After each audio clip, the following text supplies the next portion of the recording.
Hey guys, I hope that you've had a great weekend, and I hope that you're ready to dive into chapter 5 of the Land of Stories, The Wishing Spell. It's been a really long weekend of not knowing what's going to happen. I've just been dying to know what's going to happen to Alex, what's going to happen to Connor, what's their mom going to think. I've really been curious to read this chapter. I haven't though. I've been waiting so that I can read it with you. I don't know if you remember, but at the end of chapter 4, Alex was opening the book, had been doing all sorts of crazy stuff, and just as she was looking into it and she was putting her hand in it, and she's been putting things into the book and they've just been falling right into the book, and she was putting her hand in, just kind of testing the waters, seeing what would happen, and then Connor came in because he was concerned about her, rushed in, and she fell into the book. So I'm really curious to see what's going to happen. Is he going to go in after her? Is she going to be in there by herself? What's going to be inside of this book? I'm really excited to find out. Okay, so let's get started. This is chapter 5, and it's called From the Mouth of Frogs. This is the picture I showed you at the end of our video on Friday. All right, let's see. From the Mouth of a Frog. Alex was no longer in her bedroom. She was falling into a world of light. She fell further and farther, faster and faster. She was dizzy and scared. I would be scared too. She screamed out for help, but couldn't hear her own voice. Would she ever stop falling? Was she going to die? Was she dead? She wondered if she would ever see her family again. She could hear birds chirping and trees blowing in the wind. The noise seemed to get closer and closer, but she just kept falling and falling, not knowing where she was falling to. Ouch! Alex said, hitting the ground. Her impact was hard enough to hurt, but not hard enough to seriously injure her. Had it not been for the rough landing, she would have had thought she was dreaming for sure. Alex quickly got to her feet. She felt her pulse to make sure her heart was still working. She was still alive, from what she could tell. She was so thankful to have finally stopped falling. But where exactly had she fallen to? She was standing on a dirt path in the middle of a thick forest.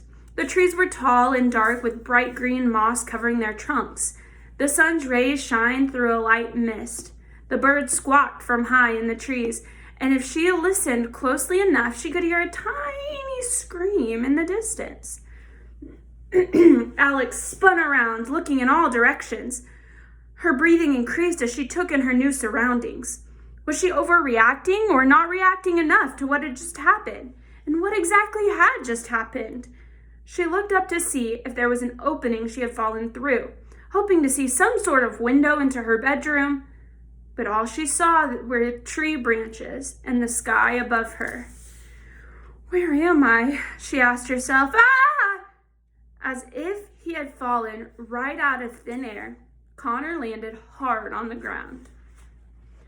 Let's take cover, Alex said. She grabbed her bag and the twins ran off the path into the forest in a little way and took refuge behind a particularly wide tree. They couldn't believe what they were seeing. A huge group of soldiers on white horses rode past them. Their armor was clean and shiny. They carried green and silver shields and large red apples painted on them and waved flags with the same design. Alex, did we go back in time? Connor anxiously asked his sister. That looks like something straight out of medieval times. The pencils were all obliterated under the horses' hooves. The soldiers were moving at such a fast and forceful pace that none of them noticed the awestruck twins peeking out from behind the tree. Alex was fixated on their shields. That means he was focused on them. A red apple was such an odd thing to be displayed on a shield, but there was something so familiar about it. She couldn't put her finger on it. The rumbling slowly faded away as the soldiers disappeared down the dirt path. The twins both stayed behind the tree for a few moments, making sure the coast was clear. I don't know about you, but I've had about as much excitement as I can handle for one day, Connor told Alex. A poster pinned to a nearby tree caught Alex's eye. She walked over to it and pulled it off the tree for further inspection. It was old, with faded writing and a picture of a disgruntled-looking little girl with curly blonde hair. The poster read, "Wanted, dead or alive, Goldilocks, for burglary, thievery, and running from the law." I'm starting to see maybe we know where she's fallen into. Maybe she's fallen into the stories.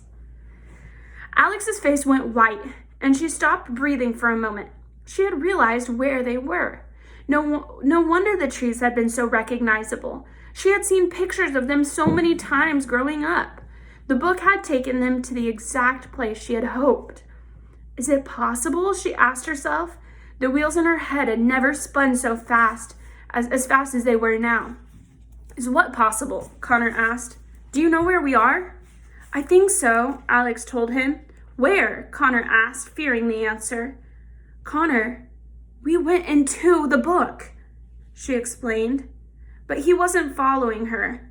I think we're actually in the land of stories. She handed him the wanted poster and he read it. His eyes grew as wide as a lemur's. No, this cannot be happening. This is crazy, he said, shaking his head. He handed the poster back to his sister as if it were infected with rabies. He couldn't believe what she was saying. He didn't want to believe what she was saying. Are you telling me we're in the fairy tale world? I'd recognize this forest anywhere. It's straight out of Grandma's book, Alex said with an unplanned smile. But it makes perfect sense. Where else would it have taken us? We just fell through a book. Nothing makes sense, Connor said. So are we stuck here or what? How do we get home? I don't have all your answers, Connor, Alex said. Don't forget, all of this just happened to me too. Connor began pacing around the trees with his hands on his hips. I can't believe I ditched detention and wound up in another dimension, he said. Alex was rather grateful her brother had come after her. They had lived together all their lives and had been in the same classrooms since kindergarten. She didn't know if she could handle being in a different dimension by herself. I hope you're happy, Alex, Connor said. I told you we should have thrown the book into the creek. Enough with the blaming, Alex said. It doesn't matter how we got here. The point is we're here now. What matters is finding someone who can help us get home. Excuse me, may I help you? Said a proper voice behind the twins. They jolted out the sound of another voice besides their own. They turned around to see who it had come from, and once they saw, they both wished they hadn't. Who do you think it is? Standing behind Alex and Connor was what could best be described as a frogman. He was tall, with a wide face, big glossy eyes, and shiny green skin. He wore a dapper three-piece suit and carried a large glass jar of lily pads. Forgive me for eavesdropping, but I'm rather good with directions if you need some, he said with a very wide smile. Alex and Connor were so petrified, like frozen and scared, that they were paralyzed. If they needed any more evidence that they were in the fairy tale world, this was their proof. You look awfully young to be in the forest by yourselves, the frog said. Are you lost? Connor let out a high-pitched squeal that lasted much longer than it should have. Please don't eat us, he said, and dropped to the ground in a fetal position. The frogman looked down at him with a frown. Young man, I have no intention of eating you, he said. Is he always like this? The frogman asked Alex. Alex responded with a squeal almost identical to the one her brother had made. I know, don't worry, I'm used to people screaming at me, the frogman told them. Get it out of your systems and the shock will only last a minute. We're sorry, Alex finally managed to say. It's just that where we're from there aren't many, frog people. Sorry if that isn't the politically correct term for what you are. Connor let out another high-pitched noise. It wasn't a scream this time, but it was embarrassing nonetheless. The frogman studied their faces and paid special attention to their clothes. Where exactly are you from? Pretty far from here, Alex said. A piercing set of wolf howls echoed through the forest. All three of them jumped at the sound. The frogman looked around the trees with fear in his big, glossy eyes. "It's getting dark," the frogman said. "We'd better get inside. Please follow me home. It's just a few minutes' walk from here." "Nice try," Connor said. The wolf howls echoed again. This time they were much louder than the first. Wherever the wolves were, they were getting closer. "I know I look scary now," said the frogman to the twins, "but I'm nothing compared to some of the creatures that lurk around these woods at night. I promise I will not harm you." There was such concern in his eyes, it was hard not to trust him. The frogman took off at a brisk walk deeper into the forest. Do you think they should follow him? Alex nudged Connor. "We'd better follow him." "Are you crazy? I'm not going home with a giant frog," Connor whispered to her. "What do we have to lose?" Alex asked. "Besides our lives," Connor said. But despite his protest, he was dragged up by his sister and pulled in the direction the frogman was leading them. The twins hurried behind the frogman for a good while. They zigzagged between trees and jumped over boulders and tree roots that stuck out from the ground. The deeper they went into the forest, the thicker the trees became. It got dark very quickly and was almost pitch black by the time they reached the frogman's home. Alex and Connor stayed close together. With every step, they second-guessed if they had made a smart choice going with this strange creature. "This way," he said. The frogman brushed aside some dead vines growing over a large wooden door that was camouflaged into the side of a small hill. He pulled the door open and led the hesitant twins underground. He looked back into the forest, making sure they hadn't been followed, before shutting the door behind him. It was very dark underground. Alex and Connor were so close together, they could have been mistaken for Siamese twins. "Forgive the mess. I wasn't expecting company," the frogman apologized and lit a lamp with a match. Alex and Connor didn't know what to expect of the frogman's home. But what they were seeing definitely wasn't it. They were in a large room with dirt walls and a low dirt ceiling. Roots from a tree growing above them grew down like a chandelier. A cluster of big, cushy chairs and sofas, many of the cushions had the stuffing sticking out of them, sat in the center of the room and were angled to face a small fireplace. Nearby, teacups and pots hung from hooks over a tiny kitchenette. To Alex's delight, there were books everywhere. Shelves of books lined the dirt walls. Piles of books were stacked on every available surface on the ground. It was as if the room was infested with literature. "Connor," Alex whispered close to him, "look around at this place. It's like we're having our own Lucy and Mr. Tumnus moment." I don't know if you know that reference, but it's from Narnia. Connor looked around and saw what she meant. "If he offers us Turkish delight, I don't care what you say. We're getting out of here," he whispered back. That's what the evil queen offered them in Narnia. It's a little dirty, but it's cozy," the frogman said. "It's hard to find a landlord who will house a frog, so I did the best I could with what I had." He placed his jar of lily pads on the mantel and immediately started a fire in the fireplace. He filled a tea kettle with water from a pitcher, placed it over the fire, and took his seat in a big white chair closest to it. He crossed his legs and folded his hands neatly in his lap. He was one proper frog. "Please have a seat," the frogman said, gesturing to the sofa in front of him. The twins reluctantly did as he asked. That means they didn't really want to, but they did it anyway. The sofa was rather lumpy, so they had to shift around in their seats to get comfortable. "Where are you?" "Or what are you?" Connor asked the frog. "Connor, don't be rude," said his sister, elbowing in the side. "It's quite all right," the frogman said with a complicated smile. "I understand my appearance takes some time to get used to, even if I haven't fully adapted to it yet." "You mean you weren't always a, frog person?" Alex asked as politely as she could. "Heavens, no," the frogman said. "I was cursed years ago by a very aggressive witch." "Why?" Alex asked. She was fascinated by how casually he had just said it. To teach me a lesson, I suppose, the frogman told her. I used to be a very vain young man. That means very conceited, very big-headed, like he thought he was more important than anybody else. That's what vain means. Let's see. I used to be a very vain young man. The witch transformed my appearance so I would lose all of the things I took for granted. His wide smile softly faded. It had obviously been a very long and painful experience for him, and he still had a sad sense of loss and longing about him. The twins had never seen a frog look so sad. I can't imagine what that must have been like, said Alex, beaming with sympathy.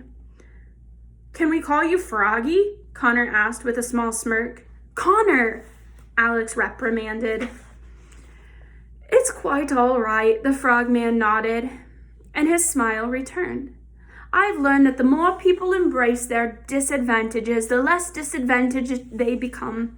Please call me Froggy, I'd prefer it. Connor shrugged and smiled. May I get you some lily pad tea? Froggy asked the twins. Both the twins nodded. They didn't want to be rude. Froggy retrieved the tea kettle from the fire and hopped literally to the kitchenette and poured water into 3 teacups. He opened the jar on the mantel and dropped a lily pad into each teacup and stirred. That's what the picture on the front was. Do either of you take flies with your tea? He asked, reaching for another jar on his mantel, this one filled with dead flies. No thanks, Connor said, trying to quit. Suit yourself, Froggy said, and dropped a few flies into his tea. He handed them each a teacup and reseated himself across from them. They stared down at it for a few moments before deciding they'd at least pretend to drink it. What are your names? Froggy asked the twins. I'm Alex, and this is my brother, Connor. A large and happy smile came to Froggy's face. Are you by any chance Alex Bailey? Froggy asked, grinning from ear equivalent to ear equivalent. Yes. Alex was shocked. How did this amphibian know who she was? How do you think he knows who she is? We're about to find out, I think. As in, this book belongs to Alex Bailey? Froggy asked. He leaned over the side of his chair and pulled up a stack of books, opening one to show where the phrase was written inside it. Those are my books, Alex said excitedly, recognizing the books she had dropped into the land of stories. I was wondering what happened to them. It was so peculiar, Froggy explained. I was out collecting flies and was walking down the path to the swamp when one just fell from the sky and landed on my head. I returned the next day and found several more in the same spot. It was the oddest thing that ever happened to me. You mean besides being turned into a frog, right? Connor asked. Because if I were you, that would be on the top of my list. Ouch! Alex elbowed her brother. Froggy ignored Connor and went on with his explanation. As you can see from my shelves, I love to collect books, especially when I'm not expecting to, he said, and these books were unlike any I had ever read. They described people and places I had never seen or heard of, and I thought I had seen it all. The authors wrote about such interesting places. Could you imagine a world without witches or trolls or giants? Ah, what imaginations. Froggy chuckled at the thought of this. The twins laughed along with the best fake laughs they could muster. Please keep them. I have duplicate copies at home, Alex told him. Froggy was delighted to hear this. It's so interesting because Alex this whole time was wishing that her world was more like a fairy tale, but Froggy is reading some books about, our world and is saying like, that's so crazy. I wish I could live in a world like that. So it's really all about perspective, it's kind of the grass is always greener on the other side.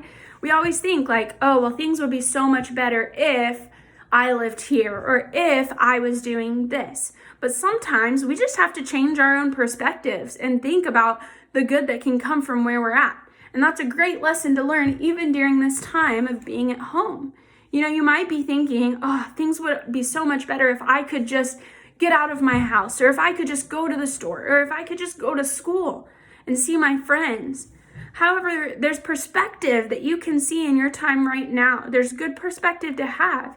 And it's important to have good perspective, to see the good in the situation. So think about your situation and how you can see good in it. Let's keep reading. Connor cleared his throat. Speaking of home, I don't mean to interrupt this little book club, but we're very lost, and we would like to know where we are. Froggy's glossy eyes went back and forth between the twins, watching them closely. Oh, children, you wouldn't be here if you knew where you were, Froggy said. You're in the dwarf forest. He had expected to get some sort of weird reaction from the twins, but Alex and Connor just stared up at him with very little expression. The dwarf forests? Alex asked. What are the dwarf forests? You've never heard of them? Froggy asked, completely appalled. The twins both shook their heads. It's a very dangerous place, Froggy told them. It's the only designated area of land without a ruler or a government. It's a kingdom where everyone is their own king. It used to be populated by dwarfs who worked in the mines, but now it's full of criminals and fugitives mostly. It's a place where people go when they don't want to be found. Knowing they had not only traveled into another world, but were in a dangerous part of that world, did nothing to help the twins' anxiety level. Are there other kingdoms? Alex asked. Froggy was stunned. It was as if she had asked him what color the sky was. However, he seemed to be enjoying their unfamiliarity. Of course, he said. There's the Northern Kingdom, the Sleeping Kingdom, the Charming Kingdom, the Corner Kingdom, the Fairy Kingdom, the Red Riding Hood Kingdom, the Elf Empire, the Dwarf Forest, and the Troll and Goblin Territory. How can you possibly not know this? This was different for the twins to wrap their heads around. How big was the fairy tale world? Their puzzled faces inspired Froggy to hop out of his seat and across to one of the bookshelves and return with a large rolled-up scroll. He handed it to the twins, and they unrolled it. It was a large, detailed map of the new world they were in. The fairy tale world was a wide continent bordered by mountain ranges, and covered in forests with castles and palaces and villages scattered all around. The Northern Kingdom was the largest of the kingdoms and took up most of the top of the map. The second largest was the Charming Kingdom, spread across to the south. And the third largest was the Sleeping Kingdom, which stretched along the east. The Dwarf Forest covered the majority of the west. The tiny Corner Kingdom was stuck away in the southwest corner of the continent, and in the northwest corner was the Elf Empire. In between the Charming Kingdom and the Sleeping Kingdom was the Fairy Kingdom, and just above that was the Troll and Goblin Territory. The Fairy Kingdom looked beautiful, as if it were colorful, and seemed to sparkle on the map. The Troll and Goblin Territory looked frightening and appeared to be surrounded by large boulders and rocks, preventing anything from going in or coming out. In the very center of it all was the Red Riding Hood Kingdom, circled by an unmistakable brick wall of gigantic proportions. Alex and Connor couldn't believe it. The world they had grown up hearing about was real. It was all real, and it was bigger and better than they ever could have imagined. Alex couldn't help but get emotional. Tears began to flood her eyes.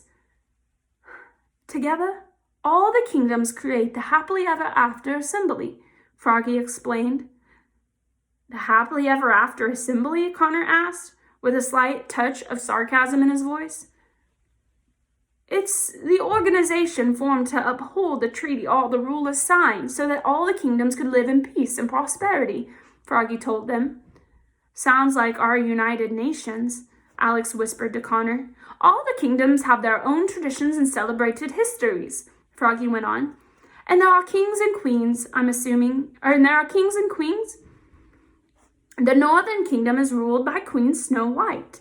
The Corner Kingdom is watched over by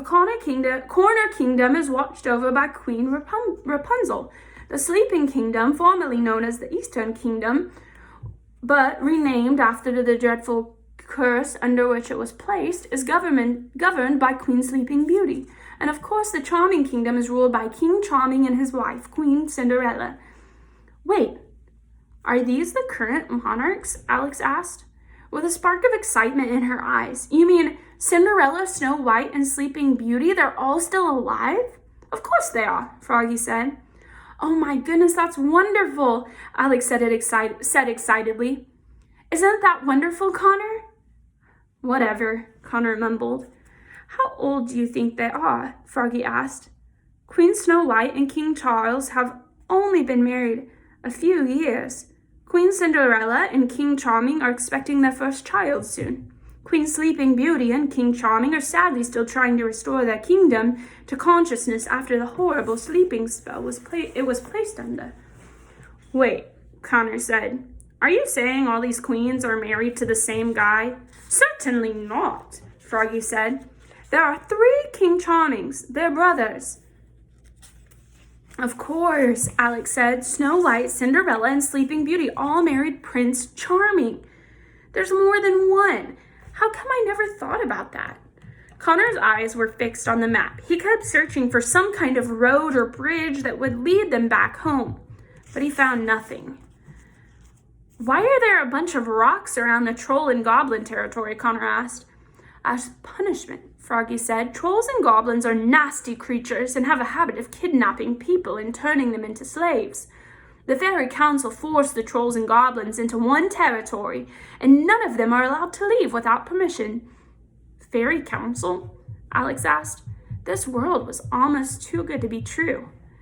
Yes, they're a group of most powerful fairies of the kingdoms, Froggy explained. Cinderella's fairy godmother is one of them, and so is Mother Goose. And all the fairies that blessed Sleeping Beauty when she was a baby are on it too. They rule the fairy kingdom and are the leaders of the happily ever after assembly. Is the Red Riding Hood kingdom under some sort of punishment too? Connor asked. Why is there a huge wall built around it? Alex looked down at the map and back up at Froggy, equally curious. That was a result of the CRAWL revolution, Froggy said. What was the Crawl Revolution? Alex asked. The citizen riots against wolf liberty, Froggy explained. The Red Riding Hood kingdom used to be a group of villages in the northern kingdom that were constantly under attack by wolves. They begged the evil Queen Snow White's stepmother, who was on the throne at the time, to help them. But the evil queen was too occupied by her vanity, so they revolted and started their own kingdom. They built a huge wall around it so no wolves could get in. And now Red Riding Hood is the queen? Asked Alex. Yes, she's the only elected queen in history, Froggy said. The villagers figured her story was the most symbolic of their struggle, so they chose her to lead them. But isn't she just a girl? Alex asked. No, she's a young woman now, a very self-obsessed young woman, from what I hear. After all, she named the kingdom after herself. Her grandmother does most of her decision-making, while she takes all the credit, Froggy said. Unfortunately, the CRAWL revolution only led to the rise of the Big Bad Wolf Pack. The Big Bad Wolf Pack? Connor asked. Yes, they're the descendants of the original Big Bad Wolf. They travel around terrorizing villages and attacking unsuspecting travelers, Froggy said. Oh, joy, Connor said sarcastically. I'm sorry I asked. But besides that, things are very peaceful throughout the kingdoms, Froggy said. His voice drifted off, and uncertainty grew on his face. That was until a week ago. The twins leaned forward. What happened a week ago? Alex asked. The evil queen escaped from the dungeons of Snow White's palace, Froggy told them. I thought everyone had heard. That kind of takes us back to the prologue when it talked about Snow White going and visiting her stepmom. It's news to us, Connor said. That can't be good, Alex said. How'd she escape? No one knows, Froggy said. She just vanished along with her magic mirror. Snow White's army has been searching throughout all the kingdom for her. They pass through these woods at least twice a day. So far, they found nothing, not even a footprint to lead them in her direction. Do you think they're going to find her? Connor asked. I hope so, Froggy said. She's a very dangerous woman. She's the only queen in history to lose her throne. I couldn't imagine the revenge she must be seeking. Who knows what she's planning to do next? Suddenly, Alex suddenly became very tense. It had just occurred to her that along with all the characters she had grown up loving, all the ones she hated and feared actually existed, too. It made her feel very uneasy and very unsafe. The fire in the fireplace began to fade, and Froggy got up to add another log. The twins' eyes and mouths were wide open, and their heads were spinning from all the new information. "Exactly how far do you live from here?" Froggy asked as he sat down across from them. The twins looked at each other, back at the frog, and then back at each other. They didn't know what to tell him. Would he believe them if they told him the truth? "It's practically a different world," Connor said. Alex shot him a dirty look and then nervously laughed, trying to make light of what her brother had just said. Froggy wasn't laughing. He sat straight up in his seat, and his face grew very still with an intensity in his eyes, as if he had found the solution to a mystery. "Interesting," Froggy said, eyeing the twins back and forth, "because if I didn't know better, just from the way you dress and the way you speak and the way you were so surprised at basic history, I would say that there was a very good chance you were indeed from a different world." They didn't understand what he was trying to say. Did he know something that they didn't? "Just out of curiosity, have you ever heard of another world?" Alex asked him. "Or preferably how to get back to it?" Connor added. Froggy studied their faces even more intently for a moment. He got up again and went to the bookshelf on a far side of the room. He rustled through the books looking for something of special interest. Finally, he found it, a small leather-bound journal with a red band around it. "Have either of you heard of the wishing spell?" Froggy asked the twins. Alex and Connor shook their heads. Froggy flipped through the pages of the journal. "I assumed not," he said. "It's a legendary spell comprised of a list of items, and apparently when you put the items together, you're granted one wish. It doesn't matter how extravagant the wish is, the wishing spell will grant it. Many people believe that it's only a myth, and I did too until I found this journal." "What does the journal have to do with anything?" Connor asked. "It was written by a man from the Charming Kingdom," Froggy said. "He managed to discover what these items were, and he recorded his journal to find them. His one wish was to reunite with the woman he loved, and in the journal he claimed she lived in another world." Alex and Connor sat straight up. They were sitting on the edges of their seats without realizing it. "I thought the man writing the journal was crazy. I didn't believe another world could exist until I began finding your books, Alex. And then I saw you bickering in the forest. I knew you two were different," Froggy said. "I knew you had to be from the place the man had written about." The twins were happy the truth was out. Froggy seemed genuinely excited about the whole thing. "Did he make it?" Alex asked. "Did the man cross over into the other world?" "He must have," Froggy said. "The journal ends when he found the last item." Froggy handed the twins the journal and took a seat in his chair. "Wherever you're from, if it's a home that you wish to go back to, I think your best chance is by following this journal." The twins went silent for a moment. They stared down at the journal in his hands with immense hope. "What items does the spell require?" Alex asked. "All sorts from all over," Froggy told her. "But the journal gives great instructions on how to find them. Some of them are very dangerous to get." "Of course they are," Connor said. "Typical. If the spell will grant whatever you wish you want, why didn't you search for if the spell will grant whatever you wish you want, why didn't you search for the items and wish to be human again?" Alex asked Froggy. Froggy thought about this for a moment. It was a question he had asked himself many times, and he was ashamed of the answer. "I've kept the journal all these years in case I ever decided to," Froggy explained with difficulty. "But searching for the items would mean I'd have to face the world looking like this, and frankly, children, that's something I'm not ready to do. It's something I don't think I'll ever be able to do." He spoke from a place of deep sadness. Clearly, he wasn't finished learning the witch's lesson. "It's getting late. Why don't you sleep on it and decide what you want to do in the morning? You're welcome to stay here as long as you'd like," said Froggy. Thank you, Alex said. I hope we aren't a bother. No bother at all, Froggy smiled earnestly. Froggy got them a large blanket to share. He blew out all the lamps and put out the fire in the fireplace. Alex and Connor tossed and turned with thoughts of the wishing spell all night. But there was no decision to make. If the journal offered a possible way home, they would have to do anything and everything it instructed them to. They had no choice. They were about to embark on the greatest scavenger hunt of their lives.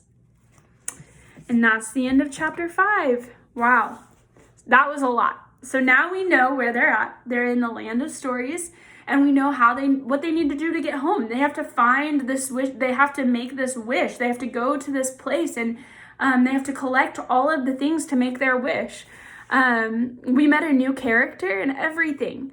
I'm really excited to see about this journey that they're going to go on. I think the next few chapters, they're going to start out on this journey, and they're going to meet all sorts of people, and who knows what they'll run into. They've already run into a talking frog.